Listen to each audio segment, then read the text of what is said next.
In a recent video, Gary said that he was talking about something else, but he said he didn't know who I was talking to when I was making these videos.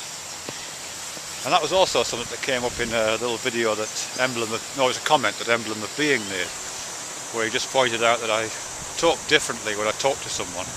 You know, when I look to camera and do a formal response. That's when I do these rambling around videos. You know, so for me at least, the question there is who am I talking to when I'm doing these walking videos?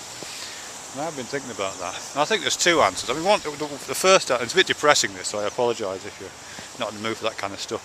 But the first answer, which isn't depressing at all, is that I just genuinely enjoy talking and thinking. That's it, really. I like talking to myself. I like thinking aloud.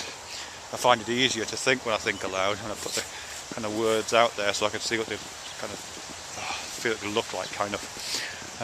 So I just genuinely enjoy that.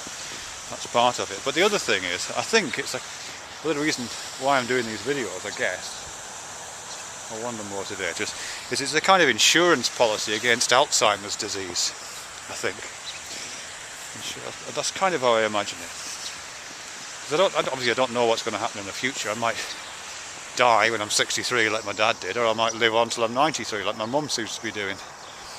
But one thing is for sure, that in 40 years time, or 50 years at the absolute outside, no 40 realistically, 40 years time, I'll either be well under the ground, or I'll be in a nursing home or something like it, you know, probably drooling and pissing myself, and probably with just about enough cognitive resources left to anticipate the next meal, and maybe remember my own name and those of my relatives if I'm lucky. And that's not a prospect which particularly depresses me or worries me in any way. I have no great problem with that particular part of my life being like that. But it would be a bit of a shame if I don't know, my grandkids came to see me and they thought, look at fucking Grandad, look at him, he's drooling, he's pissed himself again. And they do that patronising thing, you know what I mean? Which I do, I've done to my elderly relatives. I just think it'd be quite nice if someone says, yeah, but when he was in his 40s and 50s, he had some ideas then. Look, on YouTube, look, there's this channel. And there they are, 800 or 900 or 1,000 videos of me warbling on about fuck all. And I'm not making any great claim for the quality of these videos or the strength of the ideas, but they are definitely better.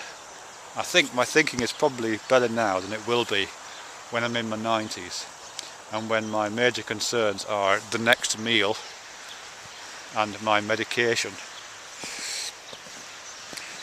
So I think I'd just like to externalise my cognitive processes now while I've got them, so I can claim them as mine when they're no longer available to me internally. I'm not sure if that's any kind of answer, but that's one of the things that runs through my mind quite a bit.